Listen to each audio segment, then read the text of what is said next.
नमस्कार, स्वागत है आपका। आप देख रहे हैं अपना बिहार। मैं हूं आपके साथ सुमित झा और शुरुआत बड़ी खबर से, सूत्रों के हवाले से बड़ी खबर आ रही है। बिहार में लॉकडाउन की अवधि बढ़ाई जाएगी, 7 से 10 दिनों तक बढ़ेगा लॉकडाउन। सीएम नीतीश कुमार ने अधिकारियों से संपर्क साधा है और क्राइसिस मैनेजमेंट ग्रुप ने भी लॉकडाउन बढ़ाने की सलाह दी है। आपदा, स्वास्थ्य, शिक्षा, ग्रामीण विकास विभाग ने भी लॉकडाउन बढ़ाने की सलाह दी है और इस सलाह पर सीएम नीतीश कुमार अंतिम फैसला आज कभी भी ले सकते हैं और ये लॉकडाउन 7 से 10 दिन और बढ़ाया जा सकता है।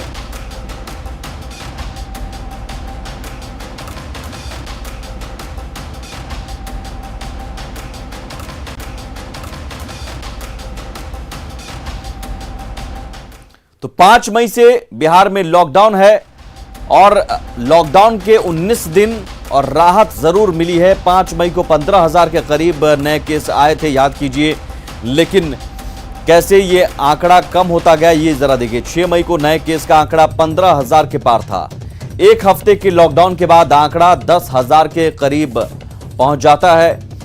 लॉकडाउन के 10 दिन के बाद आंकड़ा 10,000 के नीचे आ जाता है, यानी तेजी से रफ्तार कम होती है संक्रमण की। लॉकडाउन के 19वें दिन नए आंकड़े 5,000 के नीचे, और ये जरूरी ऐसे में इसलिए हो जाता है कि लॉकडाउन को बढ़ाया जाए, ताकि क्योंकि रफ्तार अभी कम हो रही है तो इसे और भी कम किए जाने की जरूरत है।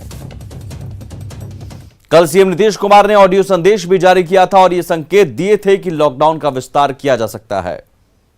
कोरोना के बढ़ते संक्रमण को देखते हुए बिहार में 25 मई 2021 तक लॉकडाउन को विस्तारित किया गया है। लॉकडाउन में बिहार वासियों का अच्छा सहयोग मिल रहा है और जनता द्वारा गाइडलाइन का पालन किया जा रहा है। इसी का नतीजा है कि अब मरीजों की संख्या में कुछ दिनों में कमी आ रही है। 25 मई के पूर्व लॉकडाउन के संबंध में हम लोग फिर से आपस में बैठकर आगे के लिए शीघ्र आवश्यक निर्णय लेंगे। बिहार में कोरोना संक्रमण के जांच की संख्या बढ़ाई जा रही है। ग्रामीण क्षेत्रों के लिए चलंत RT-PCR टेस्टिंग वैन को रवाना किया गया है, जिससे कोरोना में जांच की गति और बढ़ेगी। एक नई बीमारी ब्लैक फंगस को राज्य सरकार ने भी महामारी घोषित किया है। IGIMS एवं एम्स पटना के साथ साथ कई सरकारी और निजी अस्पतालों में ब्लैक फंगस की दवा उपलब्ध कराई गई है। कोरोना संक्रमण की दर में यद्यपि कमी हो रही है, किंतु भविष्य की संभावनाओं को देखते हुए हम सबों को पूरी तरह सचेत एवं सतर्क रहना है। डॉक्टरों की सलाह एवं सुझाव को मानना चाहिए। कोरोना पर नियंत्रण पाने के लिए आवश्यक है कि लोग मास्क लगाएं, 2 गज की दूरी बनाकर रखें, हाथ साफ रखें और समय आने पर टीका अवश्य लगाएं। मुझे विश्वास है कि संयुक्त प्रयास से हम सब इस बीमारी पर अवश्य विजय प्राप्त करेंगे। सुपौल सदर अस्पताल में बड़ी लापरवाही सामने आई है, जहां एक मरीज को खून की जरूरत थी।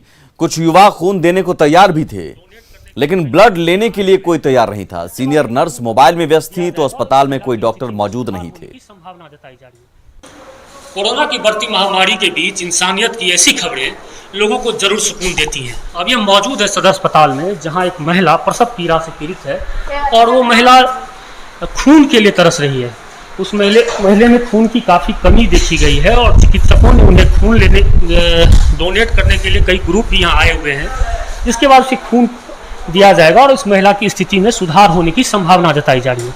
लेकिन लापरवाही की हद इस कदर है कि वो युवा वर्ग का ग्रुप जो यहाँ पर खून ब्लड को डोनेट करने के लिए बैठा है और 1 घंटे से अस्पताल में ब्लड देने के लिए चक्कर काट रहा है। हम उस युवा वर्ग से मिलाएंगे जो करीब 1 घंटे से लगभग यहाँ मौजूद हैं और अस्पताली तंत्र ऐसा है जो अभी तक इन युवाओं के द्वारा खून नहीं लिया गया है। और यहाँ पर मौजूद जो ब्लड स्टोरेज सेंटर में कार्य करने वाले कर्मी हैं, वो इस बात से अपनी जिम्मेवारी से भी भाग रहे हैं कि जब तक जांच पूरी नहीं होगी और जब तक उन्हें मधेपुरा और सहरसा से आदेश नहीं प्राप्त होगा, तब तक ये खून नहीं लिया जाएगा। यहाँ 1 घंटे से मौजूद है जो मेरा ब्लड निकाला जाए, लेकिन यहाँ पे कोई बोलता है उधर जाओ वहाँ उससे जांच होगा उससे लिखा के लाओ, और अभी करीब 1 घंटा हो गया अभी तक मेरा ब्लड निकाला नहीं। कल इन युवाओं का एक ग्रुप है जिसको कई एक युवा इसको मॉनिटरिंग कर रहे हैं, उसको गाइड कर रहे हैं, खुद से चलाते हैं। और इन युवाओं के द्वारा जब भी किसी को ब्लड की आवश्यकता पड़ती है तो एक इन युवाओं के द्वारा अस्पताल पहुँचकर या किसी प्राइवेट क्लिनिक में पहुँचकर फ्री में ब्लड का डोनेट किया जाता है। बताइए कब से ये काम आप लोग कर रहे हैं? और तकरीबन हम लोग 2 साल से कर रहे हैं, डे और नाइट। और ये सबसे बड़ी बात है, ये महामारी के टाइम में भी हम लोग अपना 24 आवर योगदान दे रहे हैं। बट जो हम लोग को कुछ ऐसा मिलना चाहिए, कम से कम आप हेल्प ना कर सके तो अपना, जैसे कि अभी आप हॉस्पिटल में देख रहे हैं हम लोग 1 घंटे से भटक रहे हैं, तो ऐसा कुछ फैसिलिटी किसी की तरफ से मिल नहीं रहा है। असल कोरोना महामारी के बीच इंसानियत की खबरें तो कई आपने सुनी होंगी, लेकिन इस तरह की खबरें लोगों को मायूस जरूर करती हैं। अभी हम दिखाते हैं आपको। मैडम एक बात बताइए, जो ब्लड देना है उनको, और ब्लड क्या कर रहे हैं? वो तो मैडम देख के दिए हैं, वहाँ पर अरेंज करेगा। अरे पेशेंट की हालत खराब है और आप लोग मोबाइल पे बिजी हैं, ये ठीक लग रहा है? ब्लड देने में क्या परेशानी है? हम थोड़े देंगे ब्लड। 4 युवक वहाँ पर मौजूद है जो ब्लड डोनेट करेगा, फिर आपको लेने में क्या परेशानी? हमको ले लो, लेगा तो हम चढ़ाएंगे भर के। दरअसल ये सरकारी तंत्र है और जहाँ पर ऑफिस का खेल आप पहले भी देखे होंगे, और इस तरह का खेल यहाँ भी चल रहा है, और जिसकी वजह से असमय मरीज मृत्यु के गाल में समा जा रहे हैं। लेकिन देखना होगा इस मसले पर जिला प्रशासन क्या एक्शन लेती है। Amit Jha, news 18 network, Supaul. Corona महामारी में अवैध दवा का कारोबार जोरों पर है। भभुआ में भारी मात्रा में अवैध दवा मिली है। मामले में आरोपी को गिरफ्तार किया गया है। अवैध दवा की बरामदगी छापेमारी के दौरान आरोपी के घर हुई। मामला भभुआ नगर थाना के वार्ड नंबर 1 का है। पुलिस ने गुप्त सूचना के आधार पर छापेमारी की थी।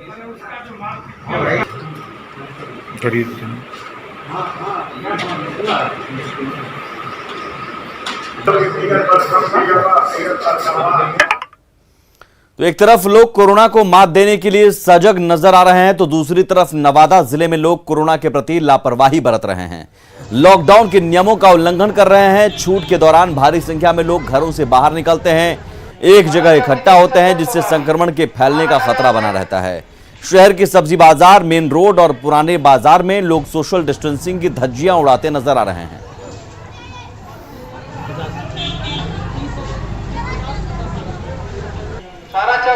कोरोना संकट काल में कई लोग और संस्थाएं जरूरतमंदों की मदद कर रही हैं। पटना में चौक चौराहों पर लोगों को फूड पैकेट दिए जा रहे हैं ताकि कोई भूखा न रहे। से लेकर के सीएम तक ने लोगों से अपील की, देशवासियों से अपील की कि आप गरीबी रेखा से नीचे रहने वाले जो लोग हैं उनको मदद कीजिए। इस कोरोना काल में कोई भी भूखा ना रहे, सभी को जो है भोजन उपलब्ध कराइए। और उस अपील का यहाँ असर भी जो है वो देखने को मिल रहा है। देखिए यहाँ पे पटना में इस तरह से पूरे व्यवस्था के साथ जो है हैंड सैनिटाइज कराया जा रहा है। हैंड सैनिटाइज करा करके जो गरीब लोग हैं उन्हें भोजन उपलब्ध लगातार जो है अलग अलग मोड़ पे जो लोग हैं वो कर रहे हैं, करवा रहे हैं, भोजन उपलब्ध करवा रहे हैं। तो बात भी करते हैं इनसे। हम लोग first day lockdown, first day first day से आज 20 में आपने हम लोग आज तक लगता है कि कम से कम तो 7,000-8,000 पैकेट खिला चुके हैं। से लॉकडाउन फर्स्ट चल रहा है, उस टाइम भी हम लोगों ने जमीनी स्तर पे काम किया, और लॉकडाउन 2 में भी पिछले 20 दिनों से खाना बांट रहे हैं। आज हमारा 20वां दिन है और अब तक हम लोग 7,000 से ज्यादा लोगों को खाना खिला चुके हैं। 20 दिन से लोगों का जनहित में सबको सेवा दे रही है, तो मैं जनता से यही कहना चाहूंगी कि जब हम कर सकते हैं तो आप भी कर सकते हैं। आप भी टीम सेवा से जुड़िए और लोगों के लिए मदद के हाथ बढ़ाइए। देख सकते हैं कि पहले लोगों का हाथ जो है सैनिटाइज कराया जा रहा है और सभी लोग जो है वो मास्क पहन करके आए हैं और सभी के पहले हाथ सैनिटाइज कराया जा रहा है। और उसके बाद जो भोजन जो पैकेट्स हैं वो लोगों को दिया जा रहा है, मुहैया कराया जा रहा है। ये कोरोना काल जो है वो संकट काल है और इस संकट में अगर आप मदद के हाथ बढ़ाते हैं तो ये सबसे बड़ा जो है वो पुण्य हो रहा है, ये धर्म होगा। और पीएम ने भी अपील किया है, सीएम ने भी अपील किया है, तो उस अपील को जो है वो निश्चित तौर पे उस अपील पर काम कीजिए और लोगों को भोजन कराइए, मदद पहुंचाइए। कैमरा पर्सन मनीष जुनेजा के साथ अमित कुमार, न्यूज 18 पटना। मुंगेर के ग्रामीण इलाकों में कोरोना के प्रति जागरूकता की कमी है। जब हमारी टीम सिंघिया गांव पहुंची तो ग्रामीण बगैर मास्क के दिखे। सवाल पूछने पर लोगों ने बताया कि यहां स्वास्थ्य विभाग की टीम नहीं आती है। गांव में ना तो कोरोना टेस्ट हो रहा है और ना ही वैक्सीनेशन का काम किया जा रहा है। गांव के बगीचा टोला में स्थित उप स्वास्थ्य केंद्र की स्थिति बदहाल थी। यहां डॉक्टर साहब आते नहीं हैं। हजारों लोगों की जिम्मेदारी सिर्फ नर्स और एएनएम के भरोसे है। अभी तक तो यहाँ पे कुछ नहीं, एक आया था मतलब वैक्सीन लगवाने के लिए जी, तो यहाँ से कुछ दूरी पड़ता है, आधा किलोमीटर लगभग, तो वहाँ पे आया था तो हम लोग को पता भी नहीं चला कि आया कि नहीं। वहाँ सबका ही आदमी जो है ना, सब बोला कि नहीं नहीं नहीं ये सब मतलब जो है डुप्लीकेट है, मतलब अफवाह है। अच्छा, ये सब तो वही यहाँ का जो निचले स्तर का जो भी स्टाफ है सर, एक भी ग्राम में टहलने के लिए नहीं आता। और यहाँ करीब करीब 99% आदमी नहीं लिया है वैक्सीन। हमारे पास हॉस्पिटल एगो बनाई दिया, काय के लिए बनाई दिया? लोग आते हैं, डॉक्टर आते हैं, ये नर्स आता है, डॉक्टर देगा दवाई, तो हम तो सब गरीब आदमी है, हमारे पास पैसे है जो उसको इलाज करवा देंगे। गया को कोरोना मुक्त शहर बनाने के लिए 1 महीने से लगातार सैनिटाइजेशन का अभियान चलाया जा रहा है। रविवार को वार्ड संख्या 39 से 42 में व्यापक रूप से सैनिटाइजेशन का अभियान चलाया गया। गया के विष्णुपद में सैनिटाइजेशन अभियान का जायजा लिया न्यूज 18 संवाददाता एलन लिली ने। कोरोना महामारी से लोगों को बचाने के लिए नगर निगम पूरी तरह से तत्पर है और खासकर मेयर और डिप्टी मेयर लगातार सैनिटाइजेशन का अभियान चला रहे हैं। लगातार लगभग 1 महीने से मेयर और डिप्टी मेयर खुद सड़कों पर उतर करके और लोगों को जो कोरोना महामारी है उसे बचाने के लिए लगातार खुद तत्पर है। आप देख सकते हैं कि तस्वीरों के माध्यम से कि अब मेयर और डिप्टी मेयर खुद लोगों को संक्रमण से बचाने के लिए सड़कों पर उतर चुके हैं। लगभग 100 की संख्या में जो कोरोना योद्धा हैं वो पूरी तरह से यहाँ पर लगे हुए हैं। हमारे साथ पहले हम बात करेंगे हम डिप्टी मेयर से, पहले उनसे हम बात करते हैं। कब से ये अभियान चलाया जा रहा है, कितना फायदा हो रहा है? यह ऑलरेडी अभियान तो प्रत्येक दिन सुबह शाम चल रहा है और पिछले सालों से चल रहा है, लेकिन इधर जो है आज 1 महीना प्लस हम लोग का हो चुका है। और इससे 3 चीज़ें प्रमुख बातें हैं। पहला कि हम लोग एक सैनिटाइजिंग देखिए एकदम हवा में भी कर रहे हैं, रोड पर भी कर रहे हैं और मकान का और घर का और गली का भी कर रहे हैं। तो एक तो सैनिटाइजिंग हो गया, दूसरा फॉगिंग हो रहा है। फॉगिंग से जितने भी एयर में कीटाणु हैं वो सारे मर रहे हैं और सैनिटाइजिंग से भी मर रहे हैं। अब बच्चे खोचे ज़मीन पर जो ब्लीचिंग करवा रहे हैं उससे मर रहा है और काफ़ी हद तक हम लोग इस पर काबू पाए हैं। हमारे साथ मेयर भी हैं, उनसे भी हम बात करेंगे। कितना सफल हुआ ये लगभग हम लोग 1 महीना से दिन रात नगर निगम के सभी पार्षद रोड पर लगे हुए हैं और हमारे नगर निगम के सभी कर्मचारी युद्ध स्तर पर लगे हुए हैं। इसमें हमारे कुछ जमादार का भी कोरोना से मृत्यु हो गई, फिर भी नगर निगम के सभी कर्मचारी सभी पार्षद 24 घंटा कोरोना वायरस लड़ने के लिए तैयार हैं। इसके लिए मैं नगर निगम के पार्षद डिप्टी मेयर और नगर निगम सभी कर्मचारी को कोटि कोटि धन्यवाद देना चाहता हूँ। ये वाकई नगर निगम की एक अच्छी पहल है और शायद ही ये कह सकते हैं कि बिहार का ये पहला मेयर और डिप्टी मेयर होंगे जो खुद सड़कों पर उतर करके लोगों की समस्या है, जो कोरोना की जो ग्राफ बढ़ रहा था वो इस सैनिटाइजेशन के अभियान से काफ़ी हद तक कम हो गया। जहाँ प्रतिदिन 1000 कोरोना संक्रमित के मरीज मिलते थे वो अब 100-200 की आंकड़ा में तब्दील हो गया है। वाकई में ऐसे मेयर और डिप्टी मेयर और नगर निगम जितने कोरोना योद्धाएं हैं उसे न्यूज़ 18 भी सलाम करता है। एलन लिली, न्यूज़ 18 गया।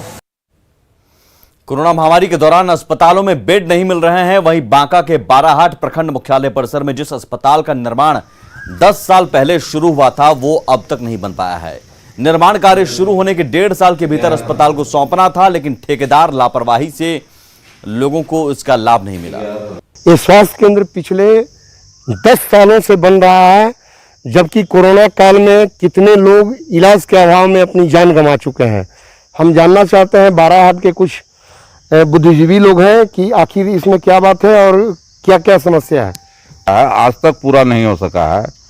ये तो सरकार के जो टैक्स का पैसा है उसका कोरा मजाक है। इसका जीता जागता ये नमूना मिलेगा आपको। और ये संवेदक और विभाग की लापरवाही के कारण ये समय लगा, ये जबकि बहुत पुरानी योजना है। और आपको पता होगा कि अभी कोरोना काल में इस अस्पताल को अपग्रेड किया गया है 30 बेड का। आज अगर ये बन के पूर्व से तैयार रहता तो आज इस कोरोना काल में मरीजों को बहुत सारी सुविधाएं मिलती। बहुत सा सारा सामान भवन के अभाव में, रूम के अभाव में पड़ा हुआ है, जिसको जो कार्यरत नहीं है, जिसका लाभ हम बाराहाट वासियों को, खास करके यहाँ इस कोरोना काल में मरीजों को नहीं मिल पा रहा। ये बन जाने से यहाँ के अस्पताल में जो मरीजों को समुचित लाभ नहीं मिल रहा है, इसके बनने से बेड और जो सामान इर्द गिर्द फेंका हुआ है इस सामुदायिक स्वास्थ्य केंद्र का, वो इसमें शिफ्ट हो जाता, तभी यहाँ के नागरिकों को, आम लोगों को, मरीजों को बहुत सुविधा होती है। वो कंस्ट्रक्शन वर्क चल रहा है, उसके मैनेजर हैं, उनसे जानना चाहते हैं कि क्या समस्या है। अच्छा बताइए, क्या समस्या है और अब तक कहाँ तक ये काम पूरा हो चुका है? यहाँ तो मात्र बिजली और पानी का समस्या सॉल्व करना है सर, उसी का कमी है। अब आ रहा है सामान, 2 महीना के अंदर हम पूरा कर देंगे। 2 महीने के अंदर में? जी।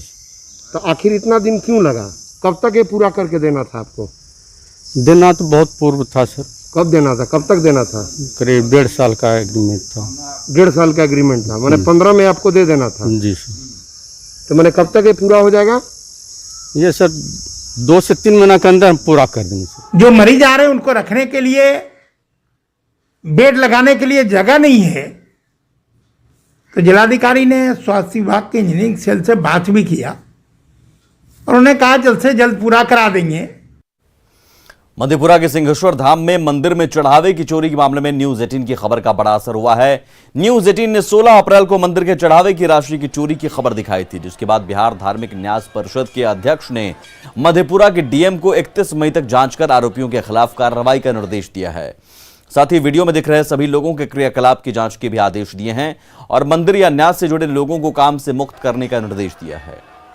मंदिर में चढ़ावे की राशि चोरी करने के मामले में जो न्यूज 18 ने खबर चलाई थी उस पर बड़ी कार्रवाई हुई है और न्यास समिति के अध्यक्ष ने जो भी उस गिनती में शामिल लोग थे सारे लोगों को हटाने का निर्देश दिया है। अब देखना यह है कि ऐसे भ्रष्टाचार पर मंदिर में कब रोक लगती है और न्यास परिषद के आदेश को कब अमल में लाया जाता है। मध्यप्रदेश न्यूज 18 के लिए तुर्बसु की रिपोर्ट। कोरोना काल में भी पटना में जमीन माफिया के हौसले मानो बुलंद हैं, तभी तो राजधानी के पौष इलाका राजीव नगर में दिन दहाड़े जमीन पर कब्जा करने की नियत से कई राउंड फायरिंग करते हैं। दरअसल राजीव नगर में आवास बोर्ड की जमीन पर जमीन माफिया की नजर है। जमीन पर कब्जा करने की नियत से दिन दहाड़े इन लोगों ने कई राउंड फायरिंग की है। 8-10 आए हैं, उसके बाद हम लोग को बोले कि काम बंद कीजिए, और बाद बाइक पर से उतरे लोग आवाज़ शुरू कर दिए। किस चीज़ का आवाज़? फायरिंग था। बोलता है कि पैसा नहीं ज़मीन से मिला तो यहाँ किसी का काम नहीं चलने देंगे, ऐसे वैसे पूरा डराया धमकाया गया यहाँ पर सबको। आप लोगों का कोई पुराना रंजिश भी है क्या? हम लोग तो सर सामान गिराते हैं सर, उधारी 2 रुपया के लिए कमाते हैं, सामान गिराते हैं छड़ गिट्टी सीमेंट में। पूर्णिया में दर्जनों किसानों से करोड़ों की ठगी का मामला सामने आया है। कृषक एग्री बिजनेस कंपनी ने किसानों से करोड़ों रुपए की ठगी की। पीड़ित किसानों ने मरंगा थाने में प्राथमिकी दर्ज कराई है। किसानों के मुताबिक कंपनी इलाके में पौधे बेचती थी। इसकी आड़ में कंपनी के एजेंटों ने लोगों को कंपनी का डीलर बनाने का झांसा देकर करोड़ों रुपए ठग लिए, लेकिन पैसे लेते ही वो कंपनी का कार्यालय बंद कर फरार हो गए और उनका अब कोई अता पता नहीं। मोटर का मुआ एक आदमी से 5.5 लाख 6.5 लाख रुपए का ठगी हुआ। 15-20 दिन के अंदर में ही उन लोगों ने अकाउंट में पेमेंट करवा लिया, ठीक है, चेक कटवा लिया, ठीक है, फोन पे करवा लिया। यही मामला था। सुमंत कुमार यादव के नाम से जीएसटी इशू है, ठीक है, उसी जीएसटी के नाम पे इन लोगों को जो है बताया गया।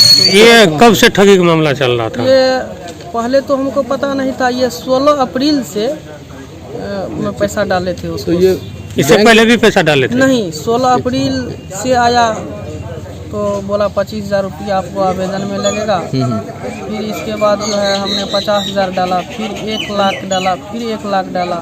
तो आप किस अकाउंट में इसी उज्जीवन में डालते थे? जी। कुल अभी तक हमारे जानकारी में अभी तक 40 लाख रुपए हम लोग टोटल जितने भी हैं 20 किसान मिलकर के 40 लाख रुपए हम लोग से ठगी किया जा चुका है। तो क्या उसमें आप किसी को जानते हैं? जी, जैसा कि हम जानते थे यहाँ पे एक राहुल यादव था, वो है, और एक प्रतीक पांडे था और एक रश्मि रंजन सिंह था जो कि अपने आप को एरिया मैनेजर कहता था। बिहार में लॉकडाउन से मुजफ्फरपुर के लीची किसान परेशान थे। उन्हें इस बात की परेशानी थी कि लीची कैसे और कहां पर बेचेंगे। इस बीच रेलवे ने किसानों की परेशानी को खत्म कर चेहरे पर मुस्कान ला दी है। रेलवे ने मुजफ्फरपुर की लीची को मुंबई पहुंचाने का जिम्मा लिया है। मुजफ्फरपुर के लीची किसानों के लिए एक अच्छी खबर है कि कोरोना काल में उनके उत्पाद को बाजार नहीं मिल रहा था, तो ऐसे में एक नई पहल शुरू हुई है रेलवे की ओर से। और आप देखिए कि यह विशेष तरीके से तैयार एक रेलवे का कोच है जिसे LHV कहा जाता है। स्पेशली डिज़ाइंड कोच में ये लीची के जो पैकेट्स हैं, ये पैकेट्स रखे गए हैं और दूसरी तरफ भी दिखाएंगे कि इसकी कितनी कैपेसिटी है। यह शुरुआत आज से हुई है और इन तमाम लीची के बैग्स को मुंबई भेजा जा रहा है क्योंकि कोरोना की वजह से बाजार नहीं मिल पा रहा है। पहली बार बिहार लीची उत्पादक संघ को डिमांड VP मिला है और इससे बहुत सहूलियत हुई है। आज कल तक जो SLR से थोड़ा मोड़ा जा रहा था, 200-400 पेटी जा रहा था, आज से वो हज़ारों पेटी मुंबई रवाना शुरू हो गया। तो रेलवे का बहुत सस्ता पड़ता है। यदि बाई रोड हम जाते हैं तो लगभग 48 से 55 घंटा लगता है। रेलवे के थ्रू हम जाते हैं तो 30-32 घंटे में मुंबई माल पहुंच जाता है। क्वालिटी तो ऐसा मेंटेन रहता है, आप सोच नहीं सकते हैं कि जिस तरह बगीचे में टूटा उसी तरह का माल वहां पहुंचा। तो फल को देखने के बाद ही व्यापारी और कोई भी खरीदार लेता है, तो जितना अच्छा फल होगा उतना ज़्यादा खरीदार होंगे। 5 जून तक ये बुकिंग है और यहाँ लीची इससे ढोया जाएगा। आगे भी अगर आवश्यकता हुई तो फिर से नई बुकिंग होगी और किसानों की लीची दूसरे स्थानों पर भेजी जाएगी ताकि उन्हें बेहतर बाजार और बेहतर कीमत मिल सके। सुधीर कुमार, न्यूज़ 18, मुजफ्फरपुर। और इसी के साथ इस बुलेटिन में इतना ही। आगे देखिए जोहार झारखंड। नमस्कार।